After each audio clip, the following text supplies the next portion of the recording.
काय राव, गेली निघून. मी काही तांडी घालत बसलोय. कोमू माय लव.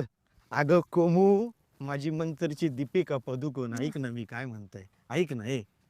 तू एकदा विचार केला का, मी तुला आज ह्या लोकेशनला डेटवर का बोलवलंय?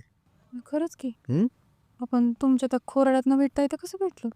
काय विचार काय सांगू का विचार काय? Please come follow me. म्हणजे? इथे होणार आपलं डेस्टिनेशन वेडिंग. पाहुणे सकाळ सकाळी इकडनं एंटर होणार. आई बाबा चहा प्यायला जाणार. पोरं घसरगुंडीवरनं खाली येणार. एक दोन पोरं ढुंगणावर आपटणार. मम्मी मम्मी करून ओरडणार. पण आपण त्यांच्याकडे लक्ष द्यायचं नाही. हा आपल्या एंगेजमेंटचा ग्रँड व्हेन्यू. आपल्या दोघांचं नातं बघ कुठल्या स्टेजला येऊन पोहोचलेलं आहे. त्या स्टेजवरनं त्या कुत्र्याला पहिलं बाजूला काढायचं, मस्त डेकोरेशन वगैरे करायचं आणि तिथं होणार आपल्या दोघांची एंगेजमेंट. मनाला लाइटिंग लाइटिंग. आणि मग त्या व्हेन्यूला तिकडे एक स्पेशल ओकेजन आहे. ये तुला दाखवतो. या हिरव्या हिरव्या लॉनवर तू आणि मी पांढऱ्या पांढऱ्या कपड्यांमध्ये, तुझ्या गुलाबी गुलाबी गालांवर मी येलो येलो हळद लावणार. कोमल, आवडलं ना तुला हे सगळं? चहा पण हे